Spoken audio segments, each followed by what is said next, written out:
So, hello, welcome to Voices of CML, the virtual event of the CML Advocates Network for Western Europe. You may be aware that we have been traveling around the world today. For those of you who are joining us either here on Zoom or on Facebook or on YouTube or on Twitter, you're very welcome to join this event, which brings us all together today on this very special day, the 22nd of September, World CML Day, a day where we come together as a community to really just share face to face again, you know, what it means for us to be together, especially under the circumstances that there are, because as we know, many of our organizations haven't been able to put on the regular face to face events that we would do as a patient organization. I'm very privileged to be joined here today by my two colleagues from the team, Lydia Pekova and Celia Marin, as well as our co-chair of CML Advocates Network and representative of the Western European region on the steering committee of CML Advocates Network, and a tremendous advocate for CML patients, both in Italy, in Europe, and globally, I would have to say, Felice Bombacci. I'll hand over to you now, Felice. You can take the floor, and it's a pleasure to share this moment with you. Thank you, Denise. Thank you for your effort. Thank you to Celia and to Lydia to help us to organize this event and to stay up from this morning to this evening, this night, from sunrise to sunset. Thank you so much. Thank you also to Professor Saglio, who joined us and I thank you him from his great available and for attention for patient needs. Just he finished the talk in the Israeli meeting and just changed the computer with us and join us. Thank you so much to other leader of European group like my friend Tony Montessar from Spain. Oh, my name is Felice Bombacci. For who don't know me, I am a CML patient diagnosed on March 2000, and from March 2014, I am in TFR. I am the founder of the Italian CML patient group, and it is a very pleasure for me to welcome you to Western European session of Voice of CML. To celebrate the World CML Day together more than ever for a life without CML. This is the logo, the motto of this year, the slogan of this year. Why the World CML Day 20 years after the discovery of the target therapy that changed the natural history of CML? Because still today a large part of CML patients do not have access to the CML therapy. Unfortunately, especially in low and middle income countries, people with CML are left to their fate. It's unimaginable how terrible it is for a person to know that there is a therapy that can save them and do not be able to have it. Today, on September 22nd, 126 patient organizations in 19 countries on the whole continent turned the spotlight on the challenge that people with CML face every day. And together we ask to politicians and public decision makers to make therapy available to all patients, company to do everything is possible so that the price of drug is not a barrier to life. Doctor, to consider CML not a good cancer, not a solved problem, and to commit to improving clinical practice to improve patient quality of life and the researcher to find a definitive cure for this rare and terrible disease. This is the motivation, the goal of why we stay together and raise the voice on CML. I live with CML, but other people die with CML because other people don't give them access to therapy and to right test, monitor test. So, Professor Saglio, my friend, my doctor also, and my light when the black of diagnosis put me in the tunnel of the CML. When other people say to me, you have 5 year our average life expectancy. In 2000, the story of CML was this. And now the story was changed by the magic bullet and the other TKI. It's possible with your help, to put in evidence what is the CML in 2020, and after we talk about the future of the CML, the perspective for CML patient. Thank you, Professor Saglio. Thank you very much, Felice. Indeed, we are getting older together. This is a good news. So I would say that certainly the achievements in CML have been really of paramount importance for CML patients, first of all, but also for medicine in general. Why? Because we have been able to transform a disease that in years in 2000 was considered still fatal, with a few exceptions of patients who could be transplanted, into a disease which is now, let's say, really curable, and not only patients which is dominated by the therapy, but in some cases at least curable. So we have what has changed in this period of time. We have transformed the perspective of survival, the expectation of the overall survival of the CML patients for, as you said, a median time of 3-4 years to a normal expectancy life, almost normal. There are still, however, two little problems. First of all, there is an unlucky, unfortunately, but unfortunately for them, a percentage of patients who are still dying of CML.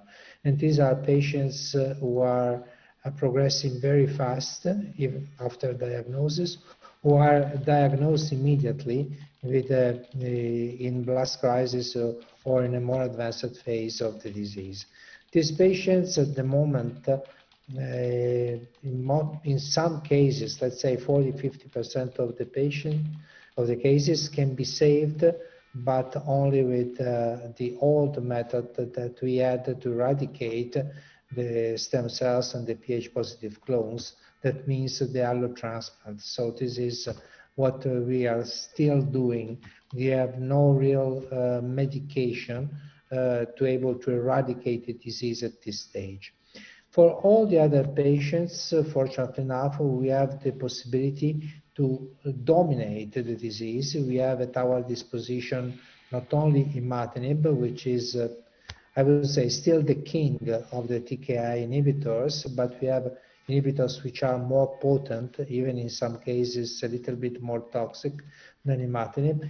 And but organizing I would say the change of the therapy between these drugs, we are able to maintain the patients in a good remission. Unfortunately, most of the patients, if we discontinue the therapy, there is a reappearance of the disease. There is, however, now we know, a percentage which is not so the majority, but is a consistent percentage of 15-20% of the patients who are have the possibility to discontinue the therapy without showing a relapse of the disease. This is the famous, everybody knows, the TFR, treatment for remission, that after, if it's lasting for a certain period of years, can be considered a real cure of the disease, at least in my opinion. This is my opinion. So our goal of the therapy at the moment is to expand the number of this option to the vast majority of the CML patients, independently, even if you want, from the age or from, of course, can be more important for younger patients, but even for older patients, to get rid of the disease, why not? It would be an extremely important goal. Of course, we must always balance which is the advantage and which is the price that we have to pay for this, to achieve this goal. But I think that observing and studying this phenomenon, we are, I would say, also understanding some of the mechanisms that are allowing us to maybe render the disease or to eradicate the leukemia stem cells, the so-called leukemia stem cells, which are able to reproduce the disease when we discontinue the TKI therapy. And this may be immunological mechanism. Probably we will have monoclonal antibodies able to do this job. Maybe we will use additional drugs. The most, I would say, what we expect to enter the therapy in a rather short period of time, not so experimental anymore, but efficacious from the clinical point of view, is just a new type of TK inhibitor of the BCR-ABL, which is not the classical TKI, which is able to bind the ATP binding pocket, but to bind another site of the same molecule. And this drug is called asciminib, has demonstrated a good efficacy in very bad conditions. Patients who are resistant to 4 or 5 different TKIs, almost all the TKIs that we have at our disposition.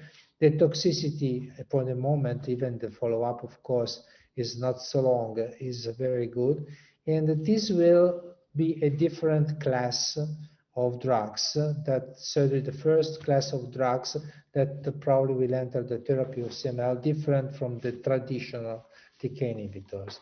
Then, of course, there are also many other attempts in many other trials, experimental trials, using different drugs affecting other pathways, molecular pathways, which can be activated in CML patients and so on. But I expect that for this we have to wait some additional year.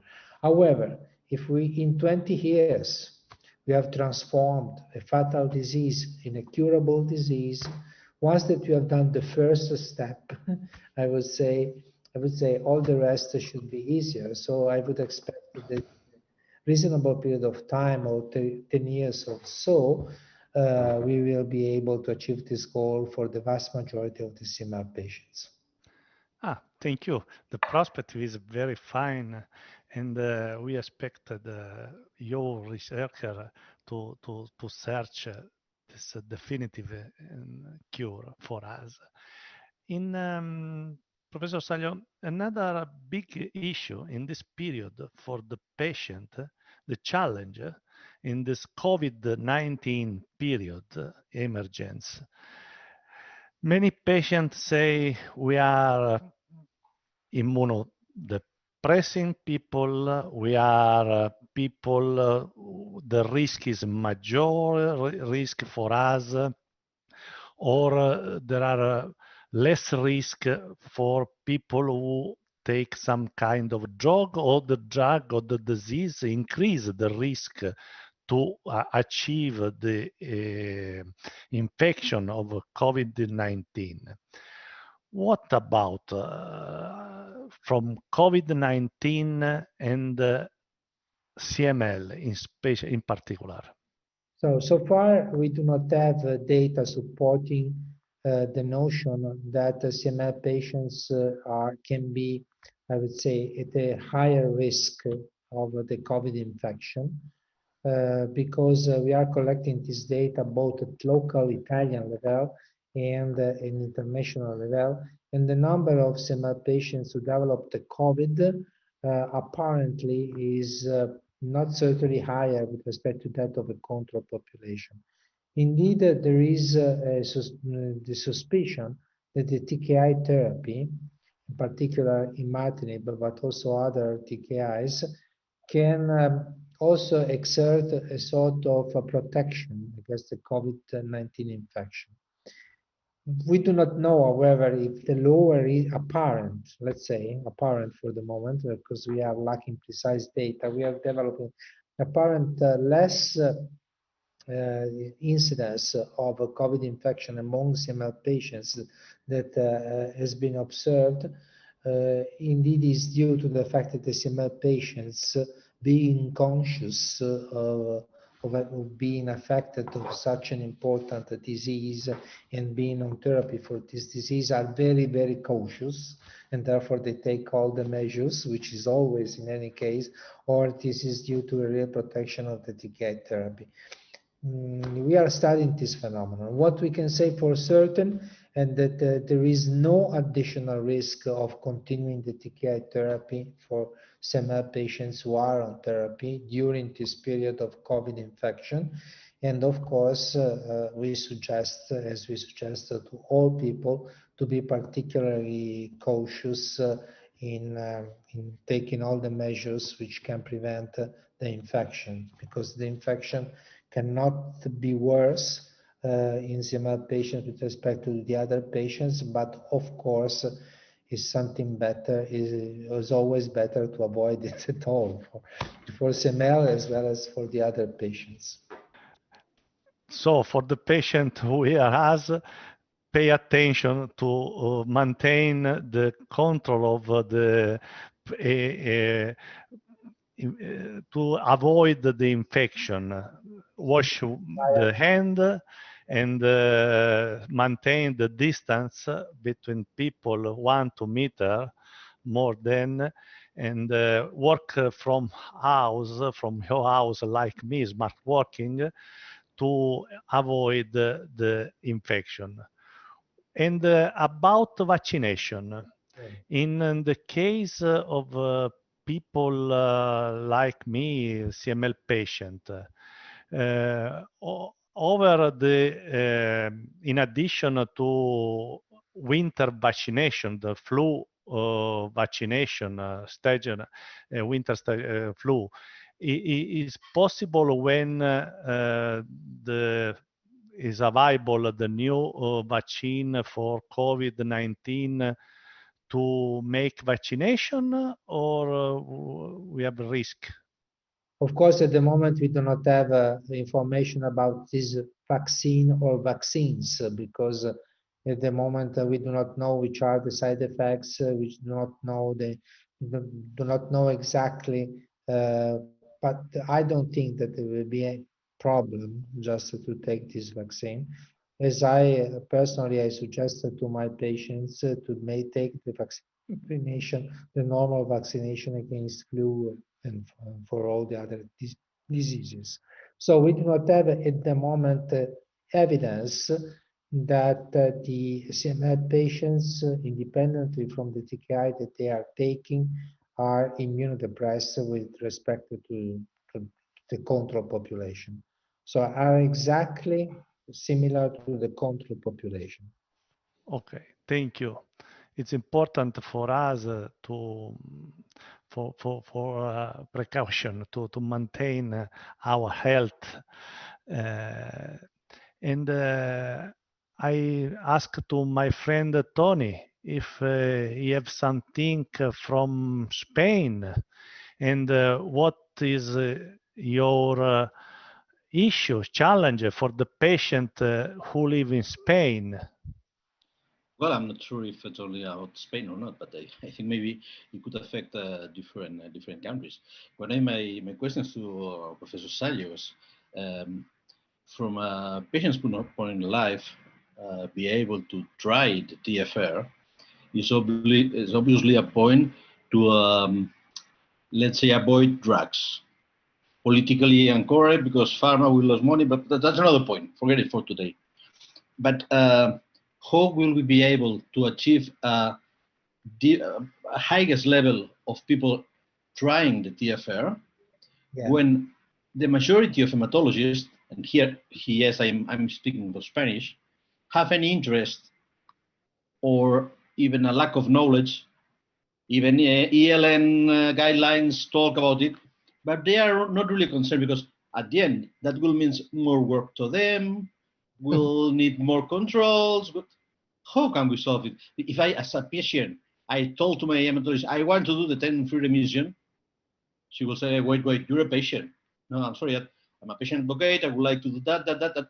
But the main reaction or the normal reaction of hematologist, and I think it's not happening only in Spain, is, well, I'm the doctor, you are the patient, and patient would like to be involved. Patient would like to decide about our health. How can we do it?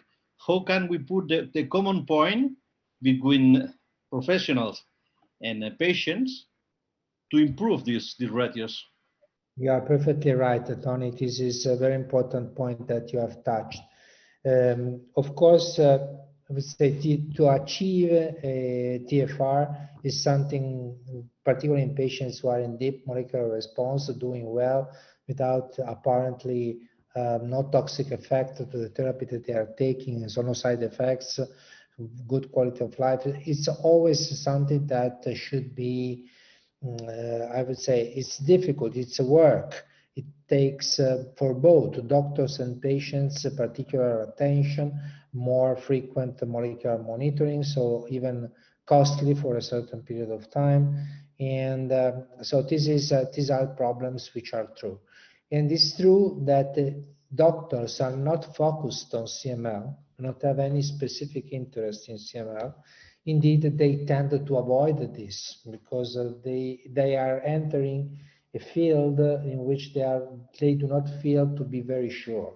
So the patient is in a safe condition, is doing well, is taking the drug, is coming every 3 months. Why do I have to complicate my life and his life to achieve TFR? So an improvement in this, once that the TFR, of course, will be expanded a little bit more than now. And I know that in Spain, for example, there has been a study published by Hernandez Boluda already in 2018, showing the number of patients was approximately 200, an observational study, TFR. So there are doctors which are little by little, of course, trying to attempt a TFR for the patients. So I think that this is something that we should synthesize both of the patients, and this is your job in a certain sense, and our job is just to sensitize the doctor to this aspect. Of course, we need, I would say, being now CML a real chronic disease, which is supposed to last, let's say, at the moment for the rest of your life, you say, which can be a very long life, hopefully. Therefore, we need just probably that these patients are followed by specialized doctors in the field who have a specific interest, like thalassemia, like Mediterranean, like other genetic diseases, which are followed not generically by hematologists, so which are taking care of lymphomas and so on, but more specifically, at least in part, for doctors who are taking care of myeloproliferative diseases.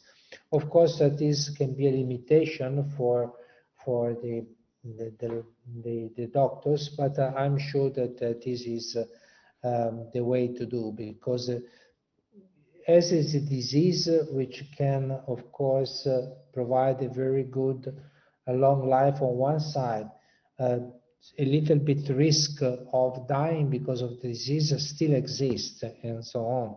And we have the possibility, of course, to achieve very good results that with the TFR, it cannot be treated by persons who are not really expert in the CML treatment, because even details, so we are playing the Champions League, we are not playing, I would say, the normal league. So at this point, even a small a detail can represent a difference. So this should be managed by an expert center, including, of course, a center which has the possibility to have all the molecular facilities and so on, to study the patients in depth, at diagnosis and during the follow-up and during the TFR process. Thank Can I you. start with another question? And related to Spain and Italy, more Italy than Spain. Fabio Ficacci is one of the small group of sociologists talking about quality of life in CML, concretely in CML. Even EORTC designed a form for quality of life of CML patients. Yeah. A question which, as this last week, I finished my participation on the Beyond clinical trial, okay? The specific form for CML, quality of life, is not used. No, yes, no. Is there, for me as patient, only as patient, if I know this is a specific form for CML, I'm on a clinical trial for a CML drug, I can realize we are not using this form. Yes, this is just a comment, but we No, have it's a not problem. No, a it's not solution. that. Why not? The choice is in the hand of the investigator when they design the trial and decide what kind of the tools use for their trial. No, Thank well, you, sorry, Tony. Felicia. Our part of our work is to make the researchers or the pharma companies use the best tools to take care of our quality of life, which is one of the main issues, which is pending to be solved. Yes, I agree with you, and we work for achieve this goal, but it's not so simple just to talk. We try in some situation, but it's not simple. It's always very difficult to deal with quality of life, because it's highly subjective in some cases, of course. Even in a population without CML, if we are talking about, I would say, quality of life, there are so many factors that can influence quality of life outside the CML and outside the therapy, which can play, of course, a major. But we have to try. We have certainly to improve also the perception. And this can only be done, in my opinion, by talking, by a lot of time between patients and doctors and so on, but a very good relationship between patients and doctors. What I would like to say is that, however, as the CML patients, I do not know how many are in Italy at the moment. How many, do you have a number?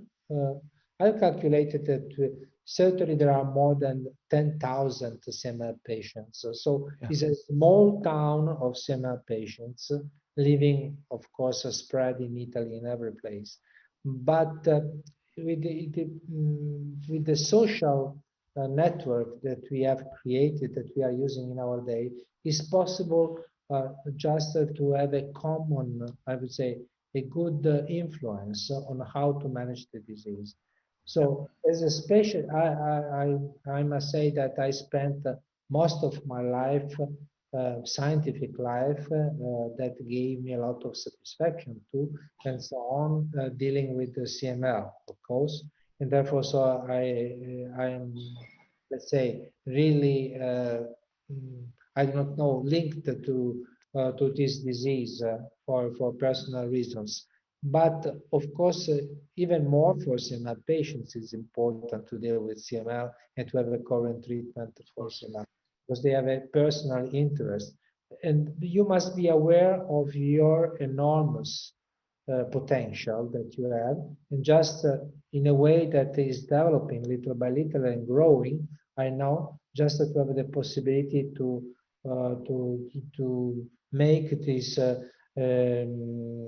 advocacy advocates society more powerful, more organized, more influential, on both doctors, health systems, and so on. Thank you very Thank much, you. Professor. And I would like to invite, sorry, Tony, but I would like to invite the other people to attend this meeting, like Connie or Johnny, Jerry, if they or other people to have some question for Professor Saglio.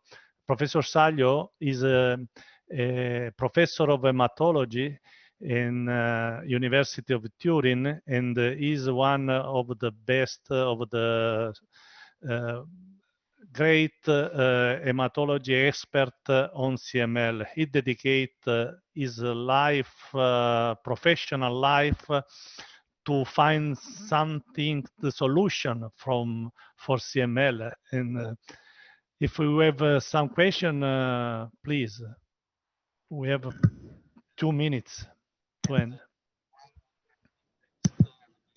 Barbara? No? No other question?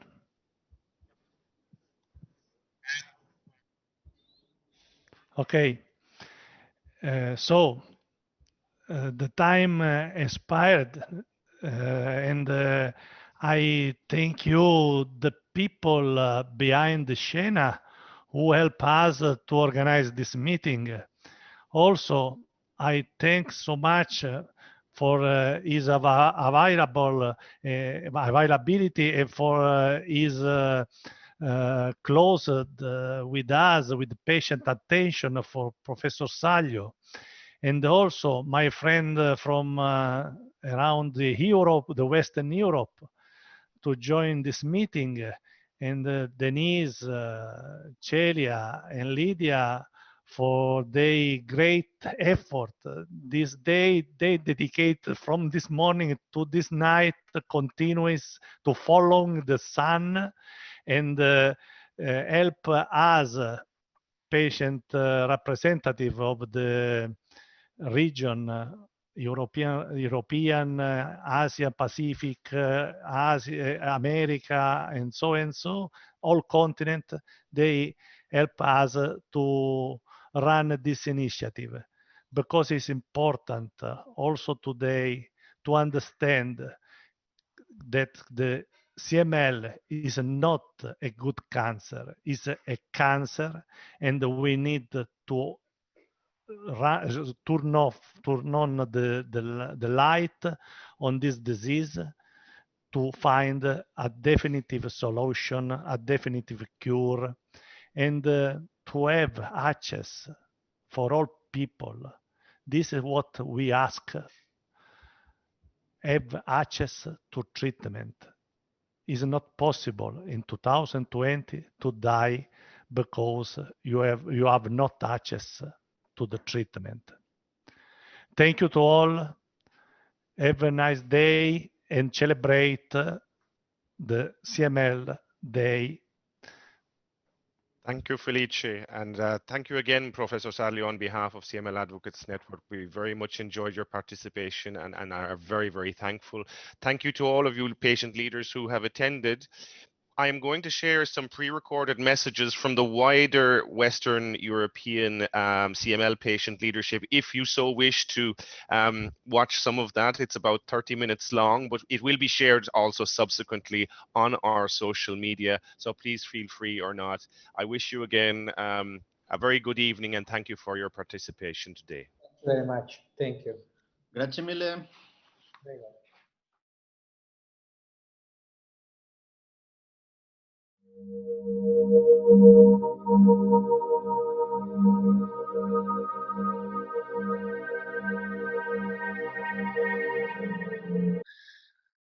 Welcome to Voice of CML. Shortly, you will hear from some of our members at CML Advocates Network. A few years ago, we started with only a few countries, but since then we have grown. We have 126 patient organizations in over 93 countries around the world. Every year, on the 22nd of September, we come together to raise awareness for the CML community. Unfortunately, 2020 has presented us with many new challenges. However, we continue to adapt. In this six-part live stream, we hope to give all those around the world the opportunity to come together and share their stories using the digital space. Today, many CML patients do not have access to life-saving treatment. Many CML patients do not have access to doctor. Many CML patients do not have up-to-date credible information on the very disease they live with every day. Our hope is to share those stories while also teaching and raising awareness for chronic myeloid leukemia. Today, together more than ever, for a life without CML.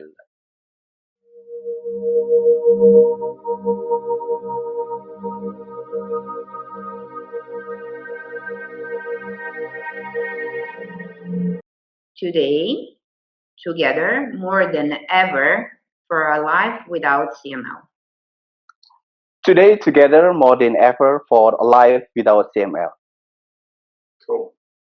Today, together more than ever for a life without CML. Today, together more than ever for a life without CML. Today, together more than ever for a life without CML. It is CML Day, and today, together more than ever for a life without CML. Hoy juntos más que nunca por una vida sin LMC. اليوم معا أكثر من أي يوم مضى لحياة خالية من سرطان الدم المزمن. Today, together more than ever for a life without CML. Mabuhay. Hari ini bersama-sama lebih dari sebelumnya untuk hidup tanpa CML. Aujourd'hui, tous unis, tous uniques pour une vie sans LMC. Today, together, more than ever for a life without CML. Today, together more than ever for a life without CML. Today, together more than ever for a life without CML. Today, together more than ever for a life without CML. Today, together more than ever for a life without CML. Today, together more than ever for a life without CML. Today, together more than ever for a life without CML. Today, together more than ever for a life without CML. Today, Together more than ever for a life without CML. Today, together more than ever for a life without CML.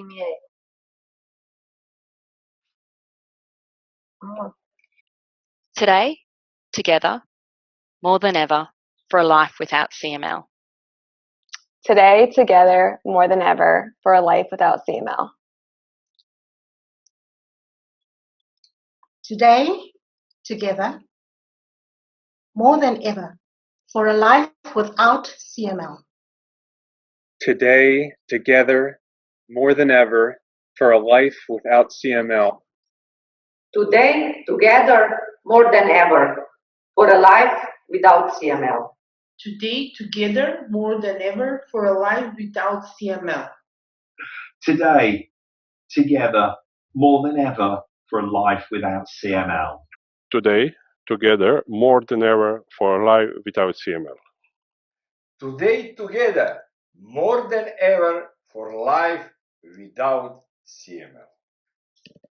Today, together more than ever for life without CML. Today, together more than ever for a life without CML. Today, together, more than ever, for the life without chronic myeloid leukemia. Today, together, more than ever, for a life without CML. Today, together, more than ever, for a life without CML. Today, together, more than ever, for a life without CML. Today, together, more than ever, for a life without CML. Today, together, more than ever, for a life without CML. Today, together, more than ever, for a life without CML.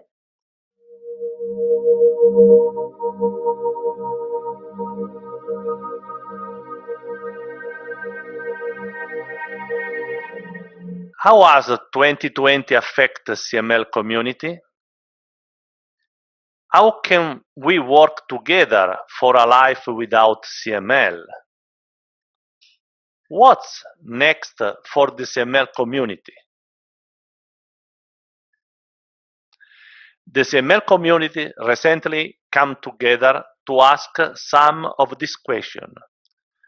The following presentation was completed via online interview and the self-tape submission are from the CML community.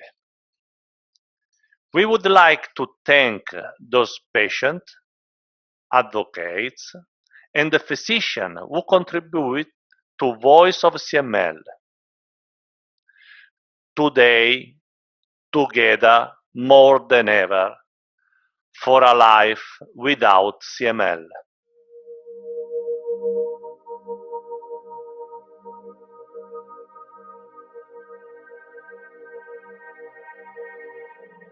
Being a scientist in CML for more than 20 years, and I'm really keen and I'm thinking that we can go further, that at the moment where we stay, so that I'm really keen to support this and to work with you all together in the future, and I'm looking forward what we can find out together worldwide.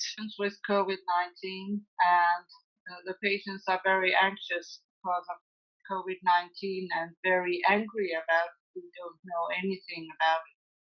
But we had to adapt and get all the information from the whole world so we could help the patients. It was the biggest challenge ever.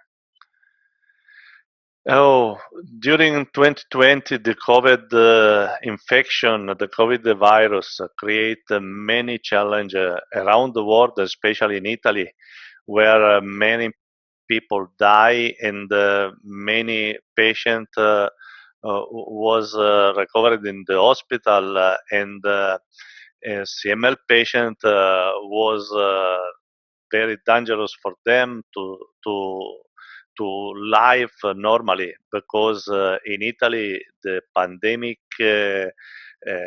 virus epidemic create more and more issue.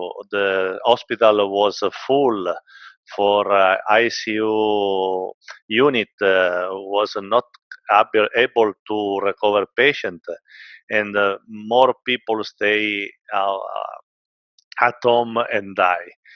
This was a very strange period.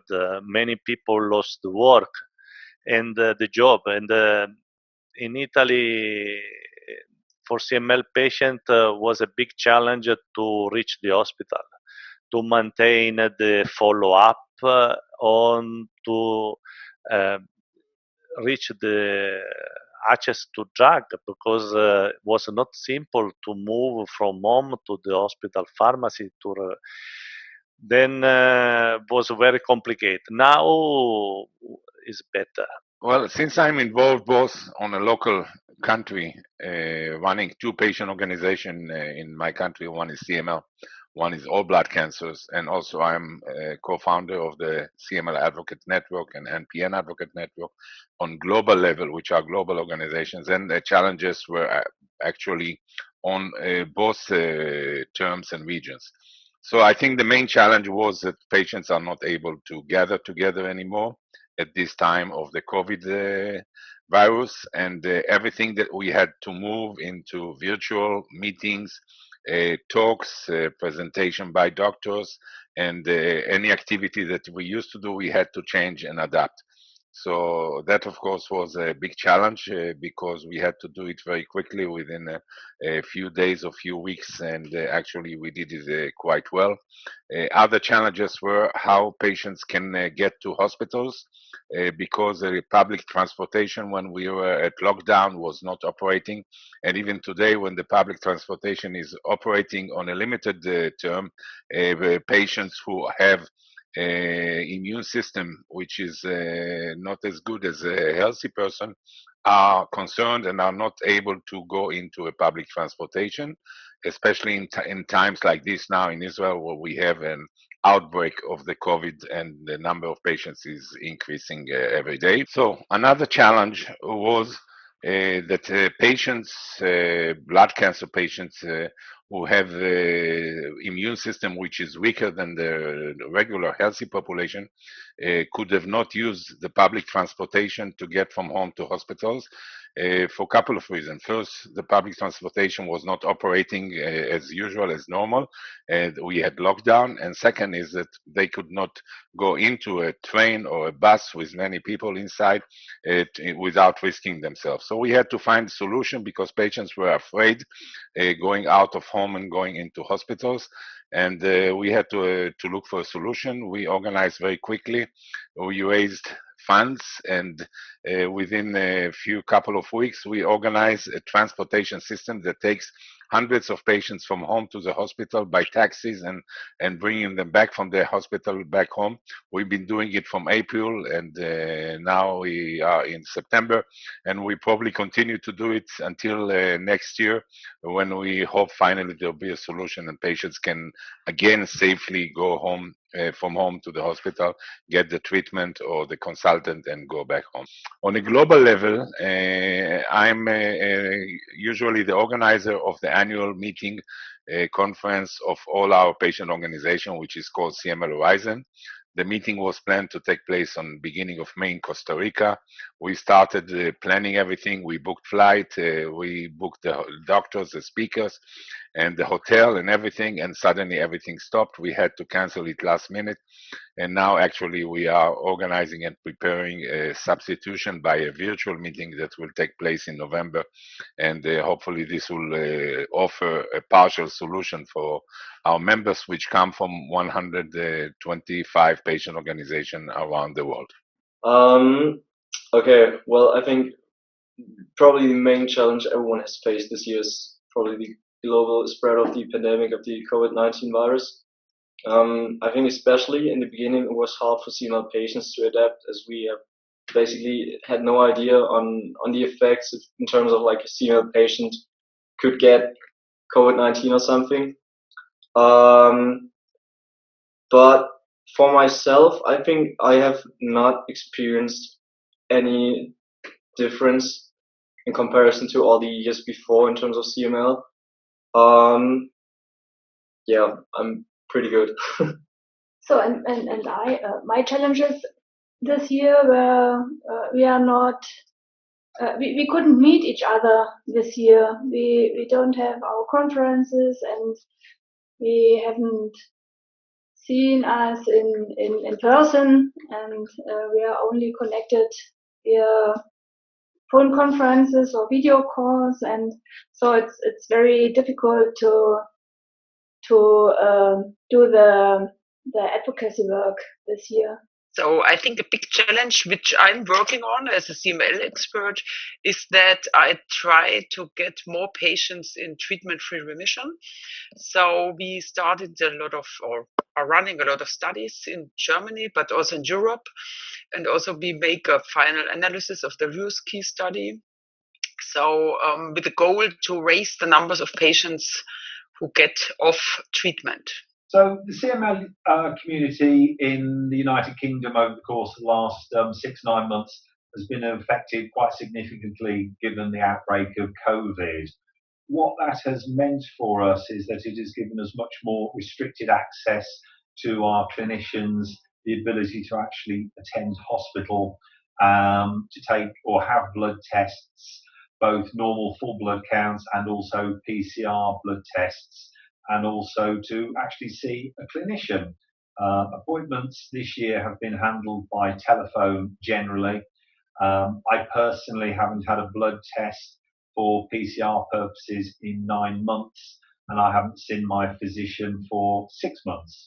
The world has changed in an unexpected way, making 2020 the milestone year for humanity. As a CML patient, it was a great challenge to remain healthy, avoiding getting sick with COVID-19. A challenge that till now I deal with great success. It wasn't easy and still isn't, as we live in a new reality. Social distancing, isolation, and the need of a face mask use are some of our new habits. Well, really, the main challenge for this year has been our dear coronavirus. Due to that, we have got cancelled all the international congresses, even our CML horizons, and has changed the relationship we had with the rest of people. This is for nothing. It's not the same to be able to be face to face to someone than being in a virtual meeting. As I say, PCR tests have been difficult. This in itself has caused a lot of problems for patients who want to experience treatment-free remission, as given they have lack or reduced access to PCR testing and the hospital are actively trying not to encourage people to visit, it's meaning that patients are not actually able to get to the hospital on a monthly basis to have their blood tests done should they wish to undertake treatment-free remission. As far as other aspects in the UK, we have been very good with our online forums, both in the formal senses and also the informal Facebook type forums. And that again has given patients much more confidence and ability to keep in touch with each other and to communicate. We're finding currently that hospital appointments are starting to resume now.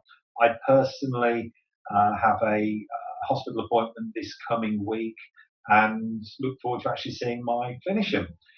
Some of these appointments are being done remotely, where we go in and have a blood test done one day. That sample is sent away to be analysed, and then we're speaking with our doctors the day after. Some patients in the UK are actually going along to the hospital and having their blood test done, having to wait a short period of time to see doctors. However, we are keeping waiting rooms to an absolute minimum and numbers of patients waiting to see doctors to a minimum.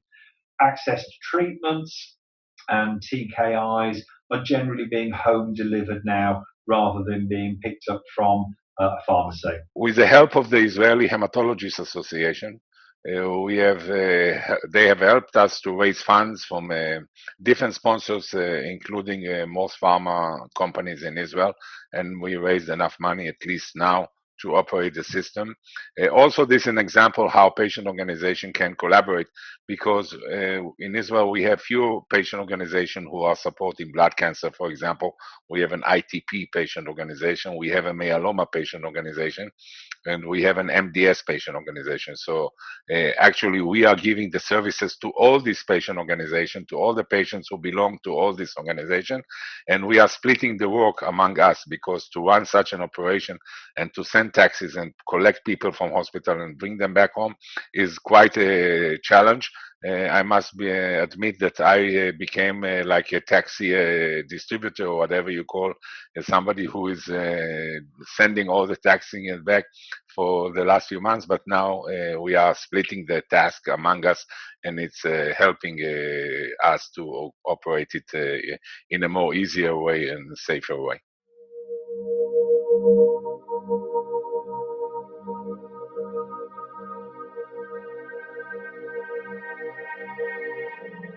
The goal for me as a patient advocate is to help in this period the patient, and in 2021 to recover in the normality.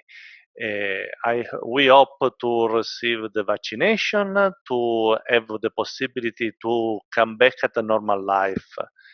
at the moment, we as patient advocates work to help patients in transportation, in support, psychological support, but we hope little by little to come back during this year, and we hope in the 2021 to have the possibility to come back to meet patient in face-to-face meeting, because in this period we meet patient only by technologic device, only by Zoom, WhatsApp, but it's better to stay together. We hope next year to have the possibility to stay again together in our seminary and information and come back in the hospital and the possibility to come back to normal life, because it's very important for us. So I think what the patients are most needing or missing when we look forward is the possibility to meet again face to face and have a networking with each other, meet other patients and talk and hear each one how they are coping with the challenges of the disease and treatment. So hopefully in 2021, I hope we can go back at least partially to some meetings that we can do for patients. But of course, it all depends what will happen with the COVID and if we find a vaccination or not. Otherwise, I think that one of the challenges of patient organization globally and also in Israel is that the percentage and number of patients in a specific disease who are joining a patient organization is not high. It's somewhere between 10 to 15% from the patients. And most of the patients are not members of patient organization. They are either not aware about the existence of the patient organization, or they think that they can cope and manage without help and assistance. Not everybody like the term of needing a help or assistance from somebody else. So I think we hope that in the future, in 2021, we'll be able to recruit more patients into into our patient organization. I'm saying it because I think this is something that we can improve also on the collaboration between us as patient organization and the hematologists, the doctors, who are the first point of contact for those patients. When they are diagnosed, the first one they see, the first one who is telling them about the disease and everything they have to go through are the doctors. And it's been a challenge in the last 20 years since I started my first patient organization to convince the patients, the doctors, sorry, to convince the doctors that it's important to refer the patient to patient organization. Not all of them understand the value and the importance of a patient organization. I think that the situation today with the COVID has convinced a lot of the doctors how important and how beneficial the patient organization can be for patients. So I hope we can now improve those relations, and hopefully in 2021 there will be more patients in our organization. I can see this happening in the last 4 or 5 months. We had quite many new patients joining us, and that's also because we do a lot of activities on the social media, on the web, on the internet, and many patients or family members see them. And we have done about 25 interviews and lectures and presentation over Zoom and Facebook in the last 5 months, and we have thousands of patients who have watched them. So I think this is a potential for better recruitment of patients into the organization. I would like to make more studies and also registries on TFR, since there are some rumors and some patient cases who, where TFR was not successful and even ended up in a blast crisis. It's a very small number of patients, but actually we need to know more about these cases, and also what is dangerous about TFR, and the optimal time point.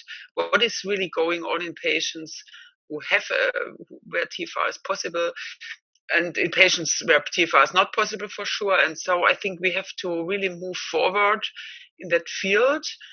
And worldwide speaking, I think there's a really big goal to also offer TFR not only to well educated industrial countries, but also to other countries in terms of monitoring, in terms of better drug monitoring and treatment in the first year, which I think it's most important to get later rid of the therapy. For next year, we hope to be able to travel, to meet around the people, or we will have,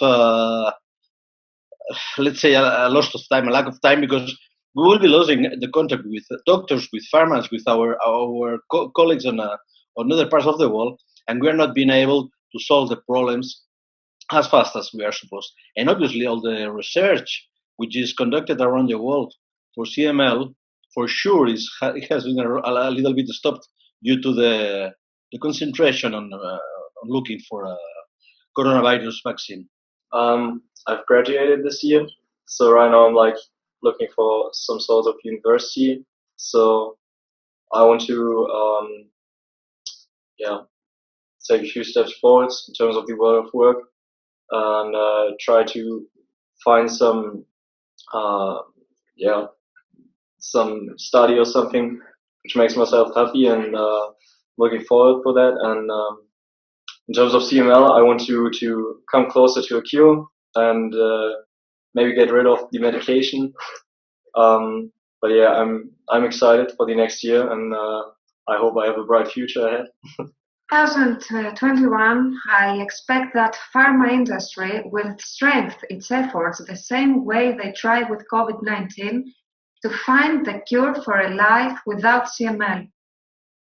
I believe that now is the time to achieve that goal of winning once and forever CML. Till then, I've made my primary goal to help CML patients in my country using the experience I've gained the last 11 years as a patient and the last 6 years as a patient advocate. Together, we are stronger. It's the most important lesson learned during this pandemic.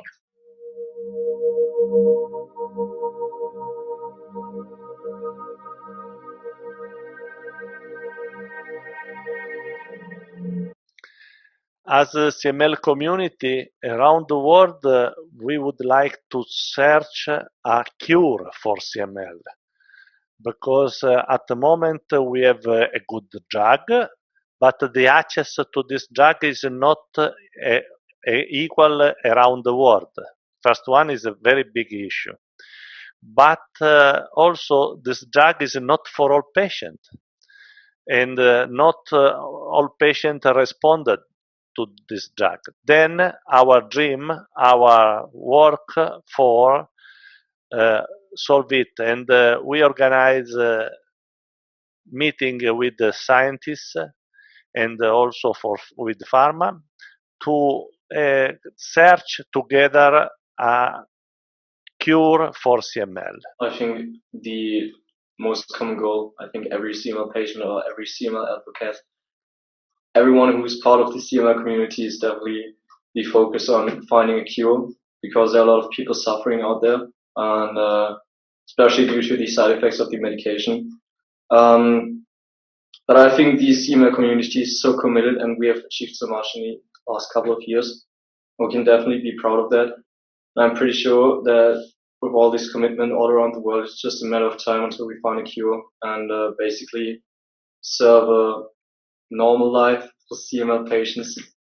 And I think that would be great. And as I've said, it's just a matter of time with all this commitment all around the world. As CML patients and patient advocates, I think our main goal should be to find out a cure, a real cure, not a functional cure. We need to be able to know and to explain the new diagnosed people that there is a cure which will allow us to be free of CML. But all around the world, I think we should, the goal is that no one dies anymore of CML, because we have so good treatments and it should be available all around the world, and we all should work on this, that every patient in the world has the same chance to get the same therapy and guidance and monitoring. I think this is a goal for the whole world. I think I'm more the screw it, I'm going guy. Well, it's always been my dream to become a pilot, or at least achieve or accomplish a job in terms of aviation. In the past, I was always like afraid that maybe some airlines or I don't know flight schools would prefer like people who are healthy or don't have a disease or something. And I was afraid that they would be like the main choice over myself as I have CML. But basically, I'm just not only in terms of finding a job or something. I try to live a normal life, like without having in mind that I have CML. And I think if you have like the right mindset,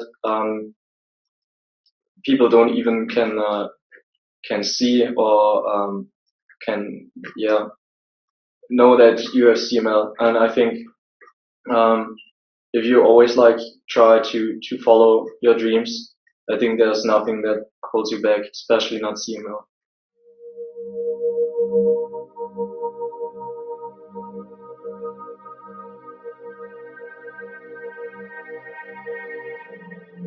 Hi, I'm Zach Pemberton-Whiteley. I'm Patient Advocacy Director at Leukemia Care in the UK.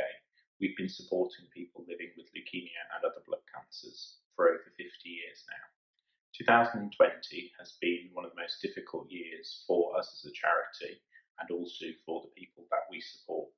We're looking forward in 2021 to working with the CML Advocates Network to continue the progress to eradicate CML and work towards a cure. So TFR actually means treatment-free remission, and it's possible in patients who have a very low molecular BCR-ABL ratio, very low molecular remission, and it should not be done without any doctoral guidance, and at least after 5 years of treatment. So, but in some of the patients, it's possible to then stop the treatment successfully.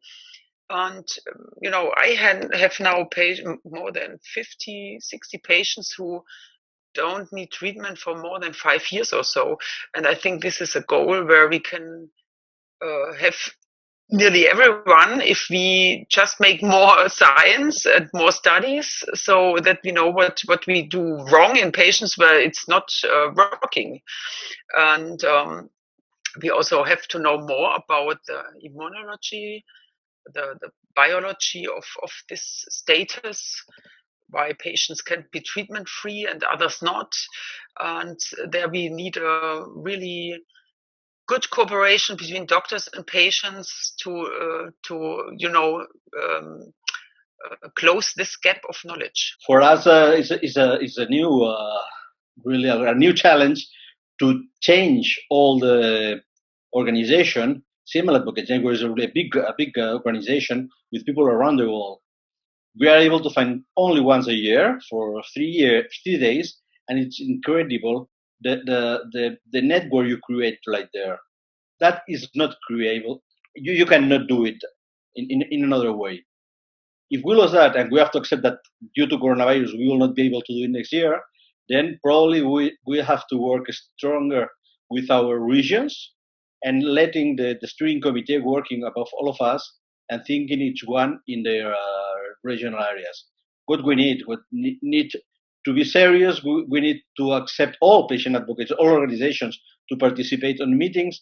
For new diagnosed patients, I really support any guidance by the CML advocate groups, and each country has a very good patient advocate group who can guidance you and who have also the networking to specialists in your countries, so you can get the best treatment and best information from the source of information. And I think best is to inform patients is the best you can have as a doctor, because then you have a really good basis to discuss things and to decide where to go in treatment. And it's not only by your doctor, it's also your, it's what we call shared decision making. And I think this is something where patients have also to be informed very good on their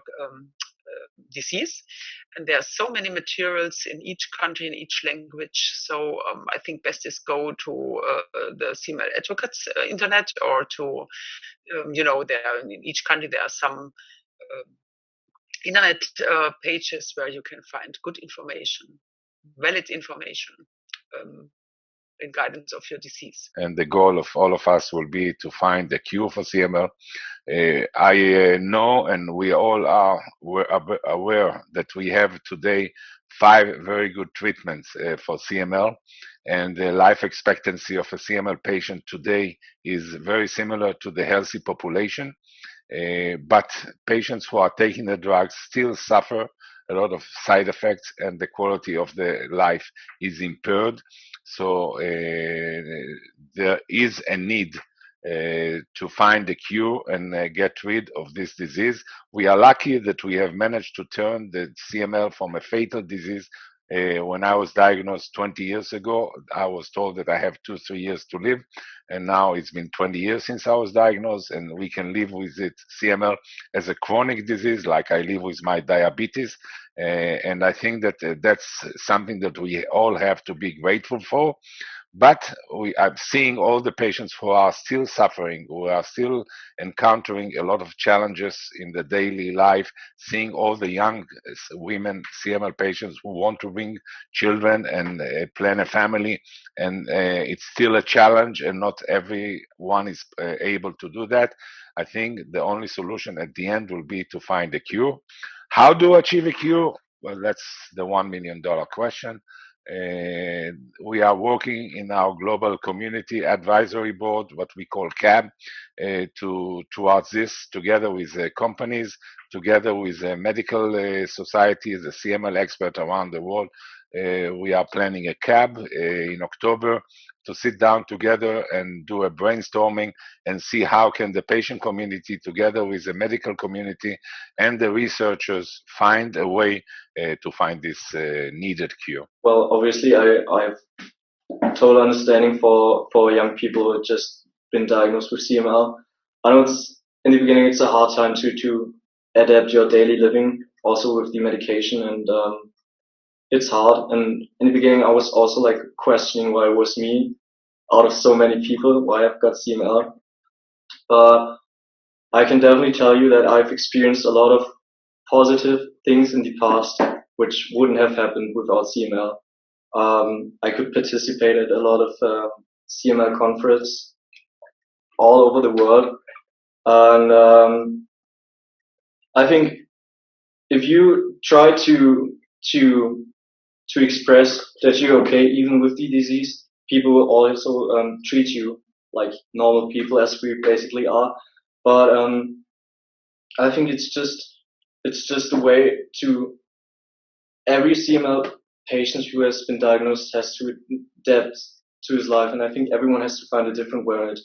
But I think it's important to always keep your goals and dreams in mind, stay positive, and if you try to live a normal life, people will treat you the way, and it's just a matter of how you face the daily challenges due to CML. And if you find the perfect way to adapt to it, there's like nothing that could stop you or stop your dreams.